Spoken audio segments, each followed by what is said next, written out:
안녕하세요. 강사TV 박정아, 황시은, 박윤진 강사입니다. 만나서 반갑습니다. 네, 오늘은 대한민국 법정 의무교육 강의는 뭐고 어떻게 그 교육을 할 수 있는지 좀 알려드리려고 합니다. 법정 의무교육 강의를 한 번도 해보지 않은 사람이기 때문에 제가 오늘 진행을 하고요. 우리 양옆에 계시는 두 분 강사님께 법정 의무교육에 대해서 자세하게 들어보도록 하겠습니다.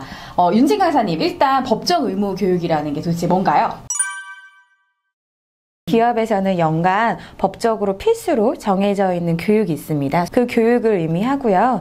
큰 카테고리로 일반 기업 같은 경우 성희롱 예방 교육이나 개인정보 보호 교육이나 장애인 인식 개선 교육, 퇴직연금 교육이랑 그다음에 산업안전보건 교육 같은 것들이 있고요. 국가기관이라든지 또는 준정부기관 같은 경우에는요. 사회폭력 예방 교육, 아동학대 예방 교육, 인권교육, 청년교육 등등 해서 정말 다양한 법정 의무 교육들이 있습니다. 퇴직연금 교육 같은 경우는요. 퇴직연금에 가입한 기업들만 들으면 되는 교육이라고 보시면 되고요. 최근에 그거 들어보셨죠? 괴롭힘 예방이라고. 그것도 법정 의무교육인가요? 아직 필수는 안 됐고요. 권고사항으로 들어야 될 교육이라고 보시면. 굉장히 그 과목들이 많은데요. 이 모든 과목들을 기업들이 다 의무적으로 이수를 해야 되는 건가요? 네, 해야죠.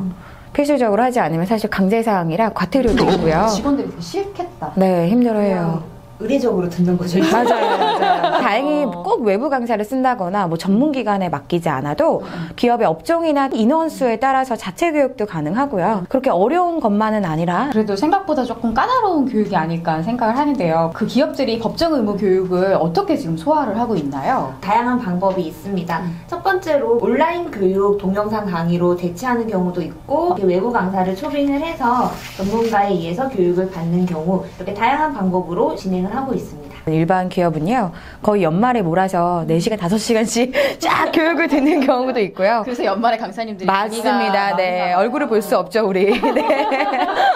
그리고 이제 공공기관 같은 경우는 워낙 그 카테고리가 많다 보니까 2달 또는 한 달에 한 번씩 꼭 2시간씩은 꾸준히 받게 되는 그렇게도 또 소화를 하고 있습니다. 그렇게 자주 받는 건가요? 대박. 그러면은 윤진 강사님, 그런 자격증은 어디에서 취득할 수 있는 거예요?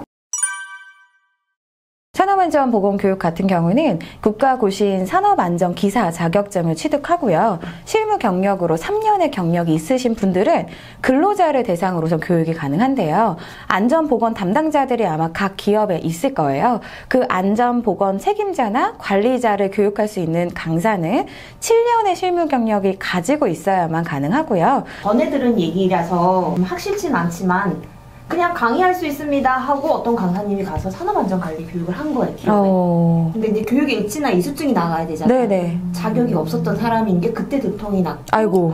그 기업이 정말 과태료를 맞은 거죠. 아이고. 자격 없는 강사한테 교육을 이수를 했으니 이 교육가 무효 처리되면서 난리가 났고 근데 기업에서는 그거 확인을 안 했나? 그러니까 그 강사님 소송을 한 거예요. 왜냐면 1인당 비용으로 과태료가 나가요. 어련히 할 수 있다라고 얘기를 하니까 이 사람이 자격이 있나 보다 생각하고 기업이 그냥 무작정 의뢰를 했던 거죠. 근데 알고 봤더니 자격증이 없는데 강의를 했고 모든 게 무효화 처리되면서 강사님 소송 걸리고. 아이고.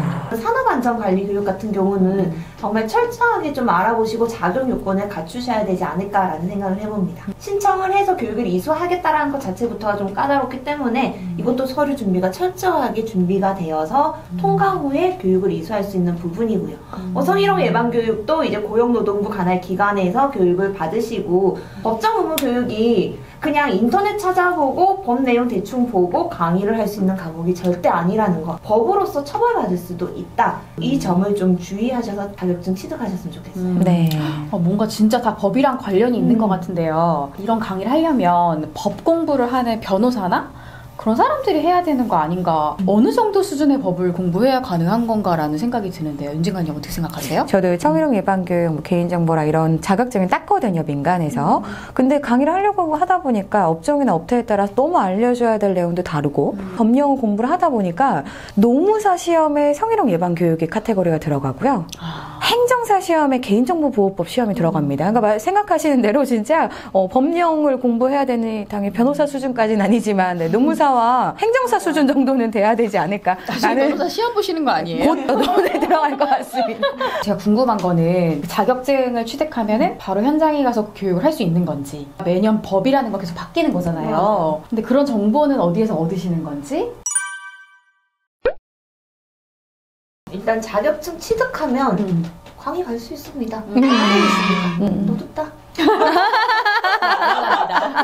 자격을 취득하고 난 후에 강의로 이어지는 노하우는 저희 2화 때인가 그때 얘기했죠. 네, 강의를 맞아요. 어디서 받아오나 즉 강사의 이제 영업 스킬에 따라서 강의로 이어질 수도 있고 자격만 보유한 상태로 강의를 못할 수도 있겠죠. 그래서 어떻게 강의하냐는 2화를 참고 2화 봐주시고요. 사실 제일 어려운 게 그거 같아요. 필수적으로 꼭 해야 되는 교육 내용이 이론으로 너무 막 줄줄줄줄 얘기하는 경우 있잖아요. 뻔한 얘기를 뻔하지 않게 하는 게 게이미피케이션 하는 것보다 더 어려운 게 그 구성인 것 같습니다. 그래도 좀 이 교육을 하시는 강사님들은 특히나 좀 사명감을 가지고 재미있게 풀어가는 방법은 다르잖아요. 네. 특히 성희롱 예방 교육은 재미 위주로 이걸 풀다 보면 뉴스 나옵니다. 성희롱 예방 교육 강사가 강의하면서 교육생들을 성희롱했다. 맞아요. 성희롱 예방 교육에 들어가야 되는 콘텐츠 중에는 육체적 성희롱, 언어적 성희롱, 뭐 시각적 성희롱이 있다 이런 걸 예시를 이제 설명을 해줘야 되잖아요. 교육생들한테 이러면 기분 어떠세요? 뭐 이렇게 기분 싫으시죠? 이렇게 강의를 하는 거죠. 그러면 이렇게 웃어요. 현장 분위기는 웃습니다. 근데 교육생분도 당황스럽고 그치. 그런 강사의 모습을 그쵸. 바라보는 현장 분위기 자체가 이게 교육인지 뭔지 분간이 안 돼서 정말 뉴스 보도 자료가 나왔었거든요. 재미있게 푸는 것보다는 법의 내용을 정확하게 전달하는 것이 가장 중요하지 않나 싶고요. 성희롱 예방 교육 강의하시는 분들 보면 대부분 여성이 피해자다. 편파적으로 좀 하시는 걸 보면서 좀 불편한 적이 좀 있었거든요. 그래서 이런 단어들을 저는 아예 상가를 하고 마지막으로 아까 문의하셨던 법이 자꾸 내용이 선거날 맞춰서 바뀌고 나오는데 이거 어떡하냐 법 최초 들어가세요. 맞아요. 법 최초 들어가서 해당 법령들을 다 찾아서 공부하셔야 됩니다. 네. 변호사 될 거 아니야 검사 될 거 아니야가 아니라 이 교육 할 거면은 당연히 기본으로 법제처라고 저는 생각을 합니다. 네. 뭔가 지금 얘기만 들어도 엄중하죠, 마음이 분위기가. 갑갑합니다. 네. 공부를 좀 해야 될 것 같은데요. 그 밖에 또 준비해야 될 게 또 있을까요? 이 교육 자체가 내 성격이랑 맞는가를 좀 생각을 해주셔야 될 것 같아요. 저 안 하잖아요. 맞지 않아. 근데 이번에 기업교육 찍었잖아요, 저희. 근데 성희롱 엄청 재밌게 잘 나왔어요. 근데 법의 내용도 다 들어갔지만 사례로 잘 풀어주었고요. 네, 호응 좋습니다, 기업에서도. 많이 연락주세요. 약간 편견은 좀 있었던 것 같아요. 제가 이제 처음에 기업교육 강사 시작할 때에도 법정 의무 교육 페이가 조금 낮다. 페이를 좀 공개해 주실 수 있나요? 저는 처음에 법정의무 교육 했을 때 시간당 5만 원도 받아봤어요. 법정의무 교육은 60분짜리가 사실 기본이라서 뭐 짧게 할 수도 없는 거고 지금은 시간당 30이 기본이고요.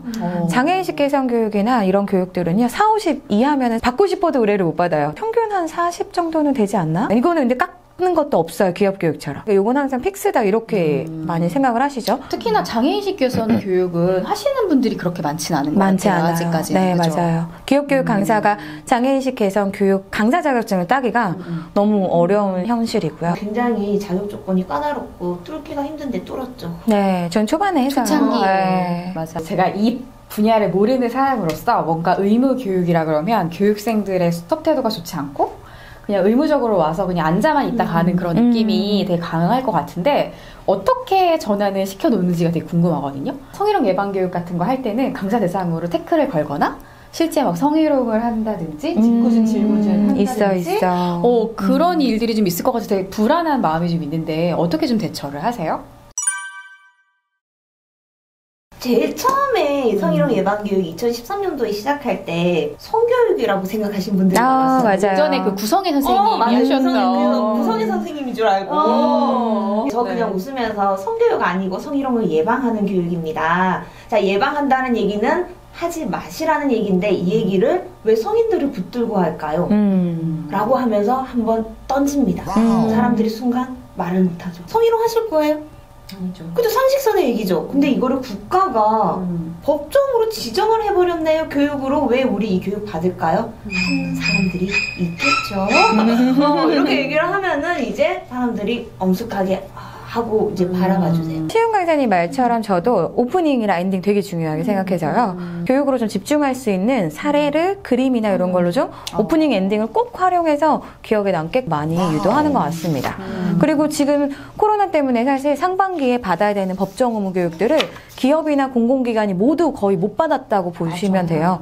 강사님들 이제 그냥 쉽게 법정 의무 교육 강의하고 싶으시면요. 연락 주세요. 전화번호 010-254 강의를 좀 하고 싶다 하시면 자격증 있으시면 맞아요. 비주얼 위주로 010 네. 법정 의무 교육이 뭔지에 대해서 좀 알아봤는데요. 사실 좀 제가 안 하는 분야라서 좀 생소해서 우리 양쪽에 아주 훌륭하신 강사님들께 그 꿀팁을 많이 얻을 수 있는 시간이 아니었을까라는 생각을 했습니다. 다음 시간에도 또 유익한 방송으로 인사드릴게요. 좋아요. 구독 눌러주세요.